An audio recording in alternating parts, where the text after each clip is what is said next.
네, 오늘부터 수요일은 이제 레위기를 함께 살펴보는 시간을 갖도록 하겠습니다.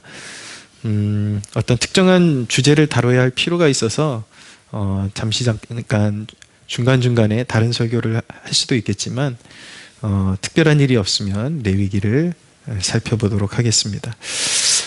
레위기, 헬라어로 류이트콘이라는 단어를 쓰고 있는데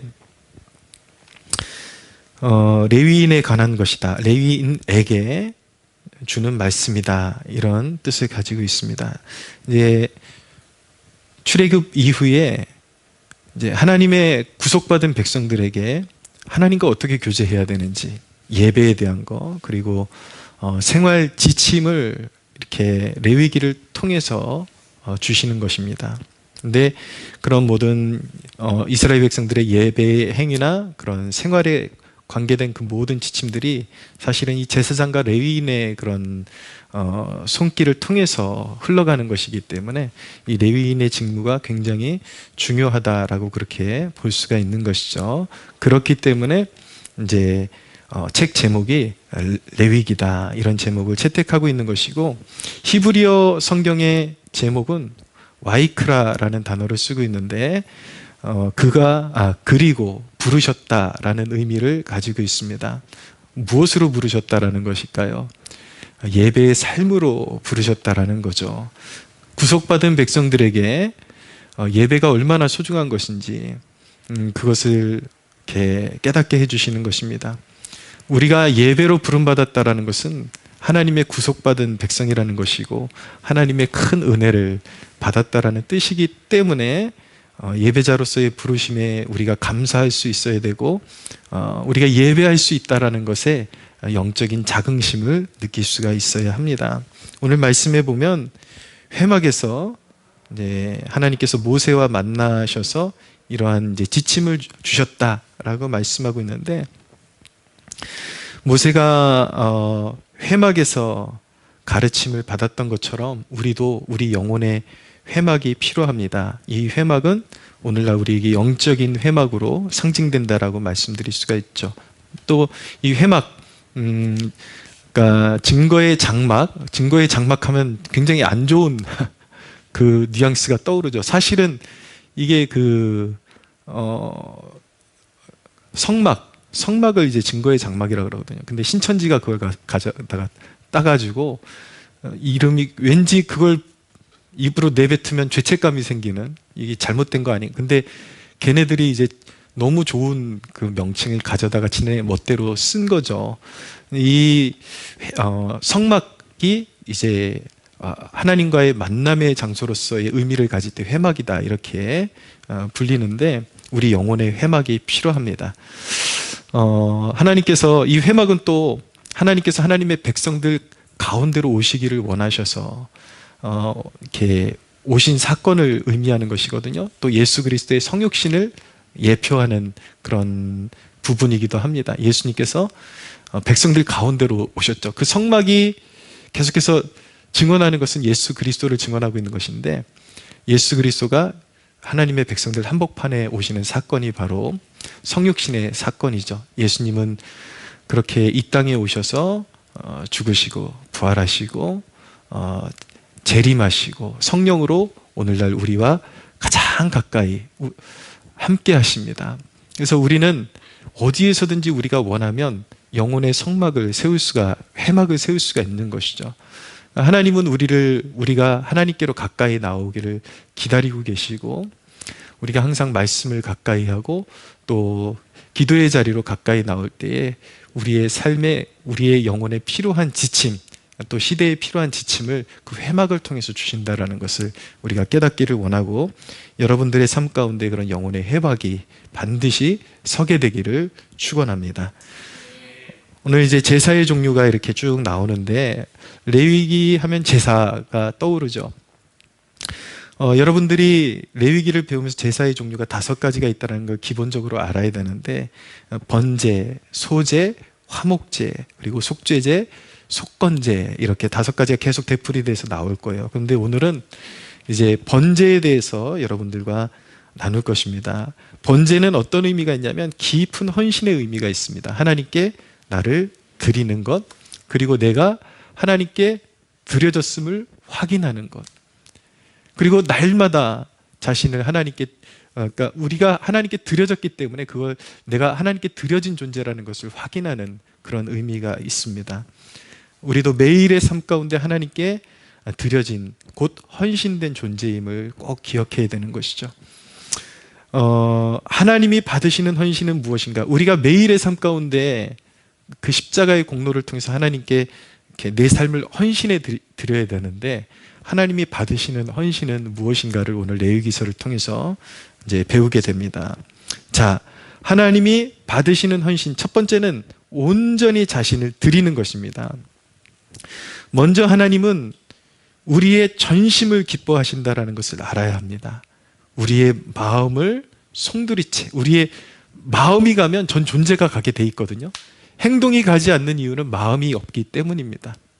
마음이 있는 사람과 없는 사람의 특징, 뭐를 하라 그럴 때 기계적으로 하는 것은 그냥 마음이 없는 거예요, 사실은.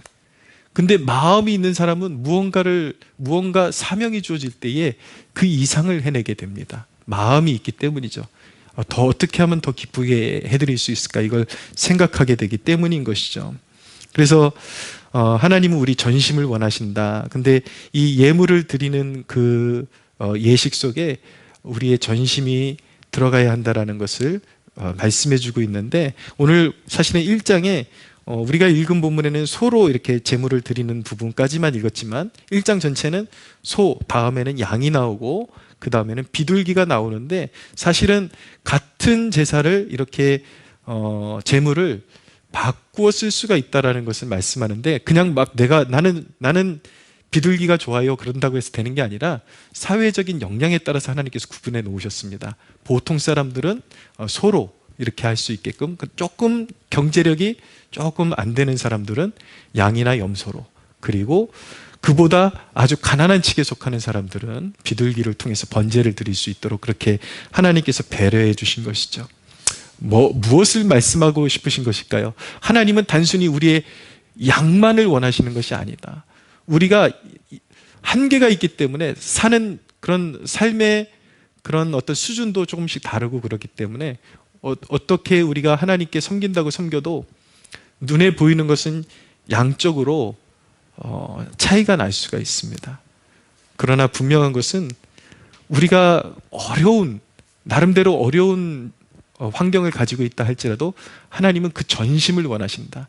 양을 드리는 자도 전심으로 드려야 하는 것이고, 비둘기를 드리는 자도 자기의 전부를 드리는 마음으로 드려야 하는 것입니다. 하나님은 그렇게 우리의 전심, 온 마음을 부어드리는 예배를 원하신다. 그것이 굉장히 중요한 부분입니다. 3절을 보면 제물이 흠이 없어야 한다라고 말씀하고 있고, 그리고 이 헌신자가 자기 제물에다가 머리에다가 안수를 해야 했습니다.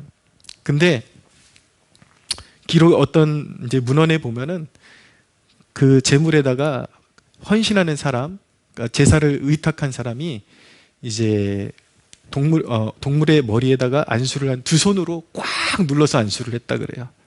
그러니까 나의 전부를 거기다가 이제 쏟아 붓는다라는 그 마음을 가지고 안수를 한 것이죠. 그것은 이제 나의 죄가 이 동물에게로, 제물에게로 건너간다라는 뜻을 가지고 있는데, 이 헌신자는 또 제물을 자기 손으로 죽여야 했다고 합니다. 그냥 제사장이 잡아주는 게 아니라 제사를 드리는 사람이 헌신자가 잡는 거예요. 그것을 통해서 죽음의 그 비극적인 그 모습이 더 가슴으로, 그 처절함과 그 고통이 그대로 자기에게 전달이 되었던 것이죠. 그래서 이 제사를 통해서, 번제를 통해서 헌신자는 그 제물이 죽은 모습을 보면서 자기 자신을 발견하게 되는 것입니다. 사실은 자기 자신이 죄로 인해서 전적으로 그렇게 죽어야 하는 죄인임을 발견하게 되는 것이죠. 그리고 또 그 번제를 통해서, 제물을 통해서 또 한 가지를 발견하게 되는데, 그리스도의 희생을 발견하게 되는 것입니다. 제물의 피가 제단에 뿌려져야 했거든요. 피가 없은즉 죄사함이 없느니라. 하나님이 정하신 것은 피로 말미암아 죄를 사함 받게끔 정해 놓으셨는데, 이 제물의 피를 제단에 뿌릴 때에 이 헌신자는 그런 생각을 하는 거죠. 장차 메시아가 오셔서 피 흘리심을 통해 용서와 구원을 베푸실 것을 고대하게 되었던 것입니다. 물론 구약의 제사는 아직 그림자이기 때문에, 예표이기 때문에, 완전하지 못하기 때문에 그런 희생제사를 여러 번 반복해서 드려야 됐지만, 믿음으로 그 제사에 참여하는 자들은 언젠가 메시아가 오실 때 그 메시아가 영단번에 자기 자신을 주셔서 온전한 구원이 이루어질 것을 고대함으로 용서를 누리고 구원의 기쁨을 누릴 수가 있었던 것입니다. 근데 그 제물이 그냥 피 흘림으로 끝나는 것이 아니라 이제 불에 태워지는 거예요. 전 존재가 불에 태워지는 것을 보면서 내 죄를 가지고 피 흘리고 완전히 불태워진 그 제물을 보면서 그 제물로 인하여 나의 전 존재가 다시 살게 되었다라는 것을 시각적으로 각인하게 되었던 것입니다. 그래서 그렇게 한번 제사를 드리고 나면 이 사람은 이제는 내가 사는 것이 아니라는 것을 더 처절하게 느끼는 것이죠. 내가 저 동물처럼 죽었어야 되는데, 제물처럼 저 제물이 희생됨으로 말미암아, 메시아를 상징하는 저 제물이 희생됨으로 말미암아 내가 새 생명을 얻었도다. 매 순간이 새로운 거예요. 그러니까 그 제사의 의미를 올바로 깨달으면 자연스럽게 헌신이 될 수밖에 없는 거예요. 내 삶이 내 것이 아니구나. 전적으로 하나님이 값주고 사신 존재가 바로 나로구나 라는 것을 깨닫게 되는 것입니다. 여러분, 우리는 이제 구약시대에 살고 있지 않지만 우리는 이 영적인 제단 앞에 서 있습니다. 이 영적인 제단에서 누가 우리를 위해서 희생당하셨습니까? 그리스도께서, 하나님의 아들 독생자께서, 예수 그리스도가 우리를 위해 자기의 전부를 주셨음을 기억하면서 온전히 자신을 내어드려야 하는 것입니다. 그것이 바로 예배입니다. 할렐루야. 주님, 당신이 나같이 쓸모없는 죄인을 위해서 모든 것을 주셨으니 이 예배를 통해서 내 모든 것을 주님께 드립니다. 이 결단이 날마다 갱신되는 것이 예배라는 것을 깨닫게 되기를 바랍니다. 우리 사랑하는 지체들이 이 예배가 무엇인지를 좀 잘 알았으면 좋겠습니다. 우리 지체들을 험담하는 것이 아니라 사랑하기 때문에 아직 너무나도 믿음이 여리고 이 예배의 자리가 얼마나 영광스러운 자리인지 몰라서 예배에 자꾸 늦고 또 예배 때 집중하지 못하는 그런 모습들 볼 때 굉장히 마음이 아픈데, 정말 주님이 보지 못하는 우리의 눈을 안수해 주시고 감각 없는 우리의 그런 우리의 감각에 손을 얹어 주셔서 고쳐주시는 축복이 우리 공동체 가운데 임하기를 주님의 이름으로 소원합니다. 하나님이 받으시는 헌신은 두 번째로 옛사람을 벗는 것입니다. 헌신이라는 것은 하나님이 쓰시기에 합당하게 준비되어지는 그 과정을 포함하는 것입니다. 그러니까 버릴 건 버려야죠. 하나님이 미워하시는 가치, 행실을 버리는 거예요. 하나님이 미워하시는 가치와 행실을 담고 있는 것을, 그 그릇을 옛사람이라고 하거든요. 그 그릇이 옛사람이에요. 옛사람 안에는 하나님이 온갖 미워하시는 그런 가치관, 행실이 가득 담겨 있습니다. 근데 이 번제의 의미에 그 옛사람을 완전히 벗어버려야 한다는 걸 우리에게 가르쳐주고 있어요. 그게 헌신이에요. 번제 중에서 중요한 순서가 6절에 나타나는데, 그는 또 그 번제물의 가죽을 벗기고 라고 말씀하고 있어요. 가죽을 벗기는 것. 여러분 잘 연상해 보세요. 성경에는 좀 다른 것 같지만 비슷한 개념이 다른 각도로 이렇게 자꾸 말씀이 나오곤 하는데, 가죽을 벗는 것과 비슷한 말씀들이 여러 곳 나옵니다. 그것이 무엇이냐면, 신을 벗으라, 장신구를 떼라, 할례를 받으라, 그런 표현으로 바꿔가면서, 물론 조금씩 디테일한 의미는 다른 의미들이 있겠지만 거의 관통하는 의미를 가지고 있는 것입니다. 내 지식, 과거에 의존하던 것, 내가 걸어가던 그 모든 것, 그 다 벗어버려야 된다라는 것이죠. 가죽을 벗는 것, 그리고 전 존재가 태워지는 것, 그것이 의미하는 것은 철저히 죽어지는 것을 의미하는 것입니다. 예수님께서 우리에게 뭐라고 말씀하십니까? 내 생명까지도 부인하고 나를 따라야 된다. 자기 십자가를 지고 나를 따라야 한다 라고 말씀하셨잖아요. 그 의미가 이 번제에 고스란히 녹아져 있는 것이죠. 스스로 주인 노릇하던 옛사람이 십자가에 예수님과 함께 우리 옛 자아가 십자가에 못 박혔음을 믿어야 합니다. 헌신이란 완전히 하나님의 소유가 되었기 때문에 이제는 나의 모든 주장을 버리는 것입니다. 나의 모든 주장을 버리는 것이다. 여러분, 말씀을 묵상할 때 이것을 깊이 묵상하는 습관을 들이면 우리 실생활에 굉장한 변화가 일어납니다. 도전이 일어나고 변화가 일어납니다.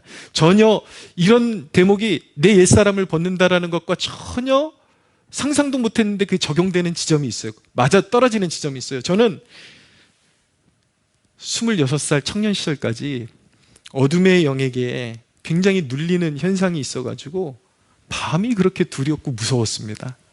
근데 이 천성적으로 이 무서워하는 그 기질이 은혜 받고 나서도 이게 쉽게 사라지질 않는 거예요. 밤에 혼자 있으면 괜시리 두렵고 무섭고 잠자기가 어려운 그런 이제 증상들이 있었습니다. 그런데 제가 은혜 받고 나서 그것을 이길 수 있었던 동력이 무엇이냐면 나를 버리는 것이었어요. 내 주장을 버리는, 무서워하는 나를 버리는 것이었습니다. 환희야, 너는 이제 더 이상 두려움의 종이 아니다. 그렇게 무서워하는 것도 고집 피울 필요가 없다. 주님이 지금 너와 함께 계신다. 주님이, 전능하신 주님이 너와 함께 계시고 너를 지키고 계시고 만물보다 크신 하나님이 악한 원수마귀가 손대지 못하도록 너와 함께 하신다. 그 진리를 붙드는 순간 약간의 그런 두려움은 여전히 느낄 때가 있지만 밤도 너끈히 이길 정도로 담대해질 수 있는 축복을 누릴 수가 있었습니다. 할렐루야. 이런데 다 적용되는 거예요, 여러분. 헌신이라는 것은 단순히 사람들이 생각할 때 열심히 막 뭐 일하는 거, 이런 것만 생각하거든요. 그 열심이라는 것은 내가 결정하는 것이 아니라 내가 온전히 주님께 내 자신을 드릴 마음만 있으면, 드리고 나면 주님께서 시키시는 대로 하면 되는 거예요. 사도 바울이 고백하잖아요. 자기의 열심이 자기 안에서 역사하시는 성령의 인도를 따라 행한 것뿐이라고 그렇게 고백하지 않습니까? 우리 자신이 온전히 헌신되면 열심히 따라오게 되어 있습니다. 근데 단순히 헌신은 일하는 개념이 아니에요. 하나님 앞에 전적인 신뢰를 드리는 것입니다. 하나님이 오르시고 하나님이 모든 것들을 바르게 하나님께서 이끌어 주실 것이라는 것을 전적으로 신뢰하기로 나의 고집과 나의 모든 생각들을 그분 발 앞에 내려놓는 것입니다. 믿으십니까?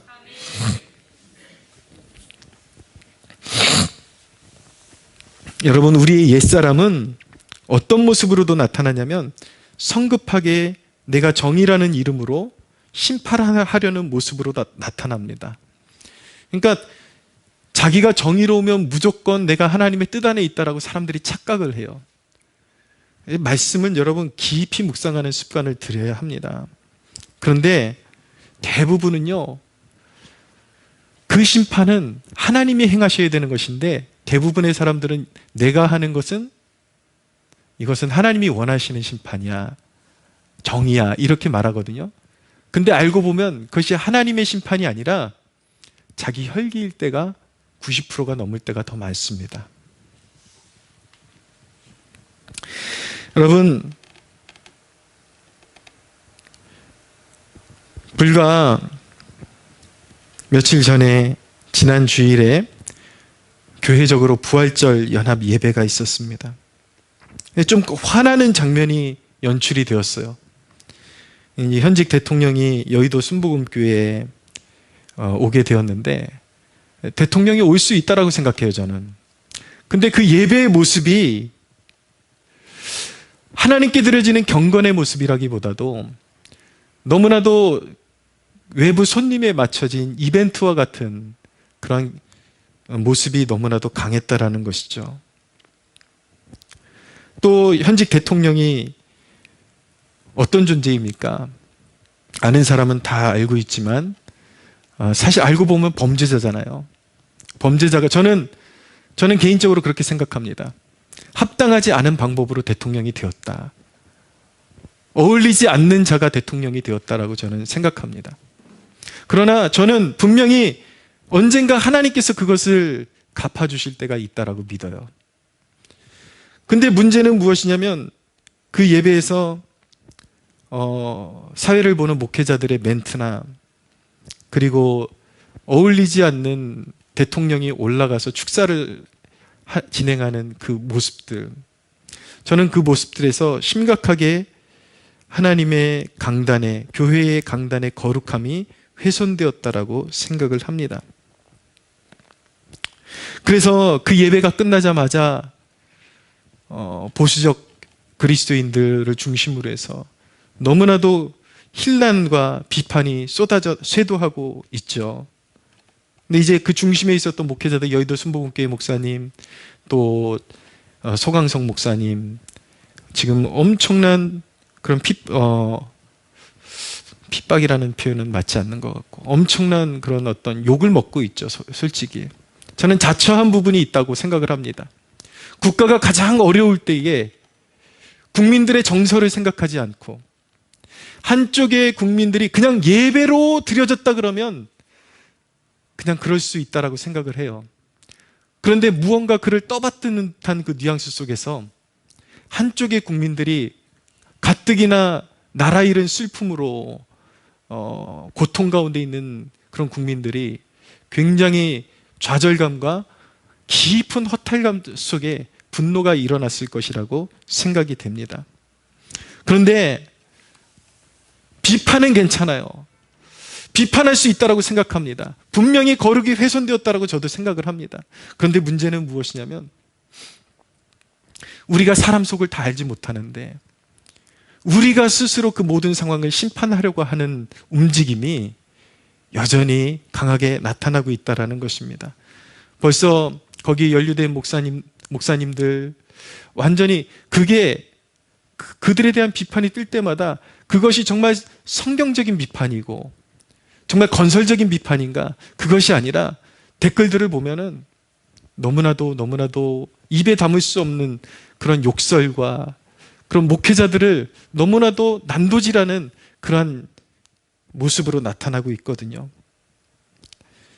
근데 여러분, 우리가 그들에 대해서 비판할 것은 비판하더라도 우리가 또 다른 부분도 생각해 봐야 합니다. 왜냐하면 소강성 목사님이나 이영훈 목사님이 그렇게 지금의 대통령과 그 당에 대해서 그렇게 아부를 전형적으로 하는 사람들이니까, 원래 굉장히 소강성 목사님 같은 경우는 과거에 박근혜 대통령에게도 똑같이 했었고 또 이명박 대통령에게도 똑같이 했었고, 그런 것을 보면은 그분은 이 특정한 당이기 때문에 그렇게 지지했다기보다도 제 생각에는 그렇습니다. 나름대로 현직 대통령에 대한 예우를 갖춘다고 그렇게 했던 것이 아니었나, 그런 생각을 갖게 돼요. 사람 속이라는 것은 모르는 것이죠. 제가 왜 그 부분을 중요하게 생각하냐면, 국가에 큰 일이 터지면은 여러분, 우리가 지지하는 사람들의 도움만이 필요한 게 아니더라고요. 이제 제가 최근에 이런 보수파 그리스도인들의 그런 잘못된 점들을 지적을 하니까 저보고 좌파니 빨갱이니 별소리들을 다 하는데, 그리고 어떤 사람은 저 목사는 코로나 때 교회 문이나, 정말 그렇게 표현을 하는 사람들이 나타나요. 문이나 쳐닫고 저렇게 그래 놓고서 예배도 안 드리고 주둥이 저렇게 놀리고 있다고 저한테 그렇게 하는 사람들이 있었어요. 근데 여러분, 저는 코로나 때 여기 공무원들이 오면 소독약 땅바닥에다 집어 던지면서 싸웠습니다. 이만큼 방역했으면 됐지. 지금 편의점도 마트도 고속도로에 휴게소도 멀쩡하게 다 돌아가고 있는데, 지하철도 사람들이 바글바글한데 왜 이렇게 방역 지침만 주면 되지, 방역 지침에 따라서 이렇게 소독도 잘하고 있는데 당신들이 뭔데 예배를 드리라 말라냐. 엄청 싸워가면서 예배를 지켰거든요. 심지어는 저는 당시에 문재인 대통령에 의해서 1만 교회가 문 닫았다는 데이터가 있기 때문에 이 강단에서 문재인 개 같은 놈이라고도 제가 표현을 한 적이 있었어요.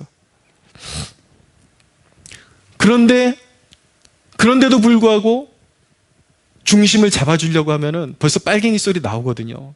저는 무엇을 보는 것이냐면은 당시에 그렇게 공무원들하고 싸웠지만은 당시에 민주당에 속한 의원들 가운데 예배까지 단속하는 것은 법적으로도 맞지 않다라는 내부적인 소리가 나오기 시작하면서 그 안에서 내부적인 문제에 대한 이야기가 거론되면서 조금씩 완화되기 시작한 부분도 있었거든요. 무엇이냐? 무조건 강하게 사람을 몰아붙이고 싸우기만 하는 것이 능사이냐? 이 세대가 그것을 생각해 볼 필요가 있다는 것이죠. 어떤 목사님들은 당당하게 불합리한 그들의 행하는 것에 대해서 지적을 하고 싸우는 목사님들도 필요한 반면에 또 한 부분은 어떻게 해서든 애 달래듯이 달르면서 또 다른 그들이 필요할 때가 있을 수도 있으니까 그런 마음을 가지고 예우를 해주는 목사님들의 마음도 있었을 것이다라고 저는 생각을 하는 것입니다. 문제는 무엇이냐면 우리가 좀 넓게 볼 필요가 있다라는 것을 기억해야 되고 심판을 하나님께 맡겨야 된다. 그 목사들이 진짜 빨갱이에 부역하는 존재들인지 아닌지는 하나님만이 아시는 거예요. 그 부분은. 그들의 심판은 정확하게 이루어질 것입니다. 믿으십니까? 그렇기 때문에 우리는 합리적인 비판을 하면서도 내 자신이 심판장이 되어서 그들을 마치 효수하듯이 그렇게 목사 이름 내걸고 수많은 사람들이 와서 온갖 욕설을 남발하는 그것이 과연 그런다고 여러분 그들이 심판받을까요? 그렇게 한다고 나라가 바로 잡힐까요? 그것이 문제라는 거예요. 효율성이 없는 심판, 인간 스스로가 아무 변화가 없는 심판을 해버린다는 것이죠. 진정한 변화가 있는 심판을 원한다면 진정한 심판장이 되시는 우리 하나님께 맡겨드려야 하는 것입니다. 할렐루야. 벌써 그 사건이 일어나고 나서 연계돼서 북한 정권에 이바지하는 17인의 목사라는 제목으로 또 한국교회 대형교회 목사님들 또 쫙 나열해가지고 사랑의 교회 목사님, 온누리 교회 목사님, 온갖 목사님들 다 나열해놓고 벌써 이 인간도 죽여야 된다라고. 언제까지? 중요한 것은 무엇입니까, 여러분? 북한의 가장 큰 지령 중에 하나가 무엇인지 아십니까, 여러분?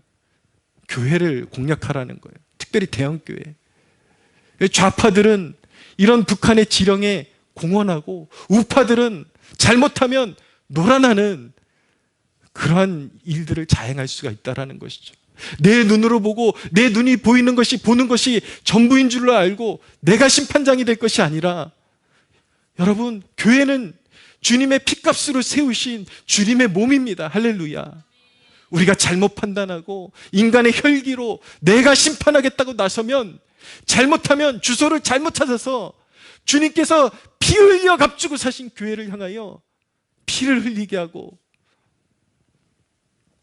교회를 무너뜨리는 악에 참여할 수 있기 때문에 우리가 비판을 신중하게 하되 우리에게 허락된 선을 넘어가지 않는 선, 그것을 지키는 것이 굉장히 우리에게 필요한 지혜다라는 것을 배울 수 있게 되기를 바랍니다. 지금 뭐 얘기하다 이렇게 됐어요? 가죽을 벗어야 된다. 정의롭게 보이지만 내가 심판장이 되려고 하는 내 혈기, 내 주장 이런 것들을 내려놓고 내가 잘 모르는 부분들 하나님의 공의로우심 앞에 내려놓을 수 있는 거룩한 백성이 되어야 할 줄로 믿습니다. 세 번째, 하나님이 받으시는 헌신은 하나님을 위해 구별된 정체성을 갖는 것입니다. 9절을 보세요. 그 내장과 정강이를 물로 씻을 것이요 라고 돼 있죠. 내장, 더러운 것으로 가득 차 있던 것, 그리고 정강이는 더러운 곳으로 다니던 다리 부위를 말하는 거예요. 그것이 물로 씻어져야 된다. 성령의 사역을 의미하기도 하는 것입니다. 헌신이라는 무엇입니까? 우리의 내면과 우리의 삶의 가동 범위 전체를 하나님의 도구가 되도록 구별해서 하나님께 드리는 것입니다. 그것을 로마서가 뭐라고 표현하고 있냐면 6장 12절 13절에 그러므로 너희는 죄가 너희 죽을 몸을 지배하지 못하게 하여 몸의 사욕에 순종하지 말고 또한 너희 지체를 불의의 무기로 죄에게 내주지 말고 오직 너희 자신을 죽은 자 가운데서 다시 살아난 자 같이 하나님께 드리며 너희 지체를 의의 무기로 하나님께 드리라. 할렐루야. 이 설교를 또 사람들이 너무 이해력이 생각보다 부족해가지고 이영훈 목사, 성 목사가 그럼 잘했다라는 거냐? 물론 잘하지 않았어요. 근데 그들이 진정 빨객이냐? 아니거든요. 순복음교회에서도 번번이 이영훈 목사님이 북한 정권에 대해서 비판했던 영상들이 그대로 남아있고, 소강성 목사님도 1년에 한 번씩 6.25 참전 용사들을 꼭 불러다가 대접하고 그런 노력들을 하고 있단 말이에요. 우리가 판단하는 것이, 보는 것이 전부가 아니라는 것을 꼭 기억할 필요가 있다는 것이죠. 자, 여러분, 중요한 것은 우리의 모든 내면과 우리의 표면 모든 것이 하나님의 소유가 되어야 하는 것입니다. 믿으십니까? 하나님이 소유하지 않으시는 영역은 사탄의 놀이개가 되는 것입니다.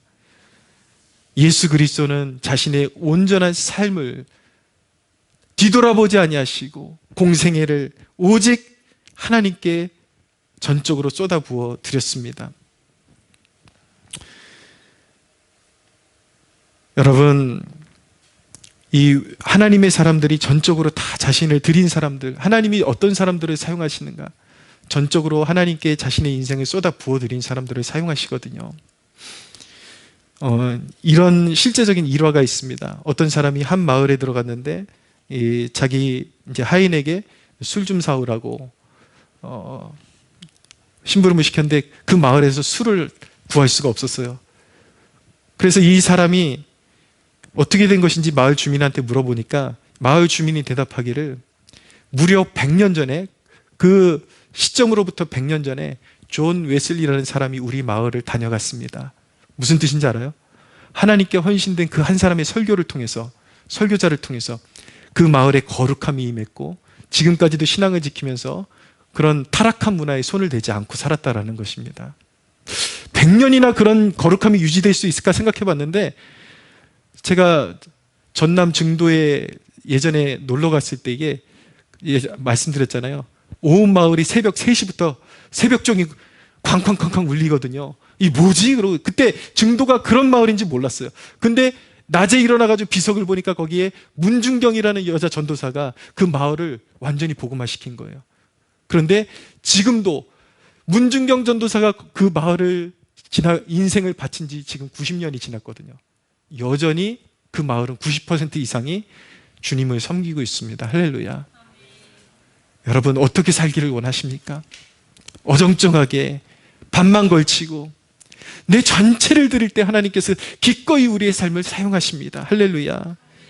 여러분, 인생이, 사람이 죽고 나면 얼마나 허무한지요. 남는 건 뼈가루 한 주먹도 안 돼요, 여러분. 근데 여러분, 하나님 앞에서 여러분의 헌신의 분량만이 영원히 남는다라는 사실을 꼭 기억하십시오. 뭐가 남을 거라고 하나님 앞에서 자꾸 빼돌리고 숨으려고 하나요?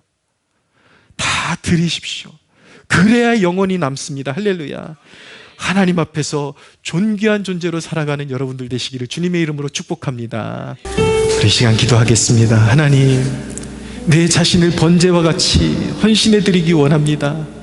주님, 내가 이미 죽었던 존재임을 기억하기를 원하옵고 하나님의 아들의 피값으로 내가 살아있음을 기억하기를 원합니다. 내가 하나님께 드리지 않고 내 삶이 하나님 가치 있게 쓰임받을 수 없음을 깨닫기 원하옵고 내가 두려워하는 그 모든 것들 다 주님 발 앞에 내려놓고 내 삶을 송두리째 주님께 드리기를 원합니다. 번제와 같이 받아 주시옵소서. 우리 함께 주여 부르짖고 기도하겠습니다. 주여.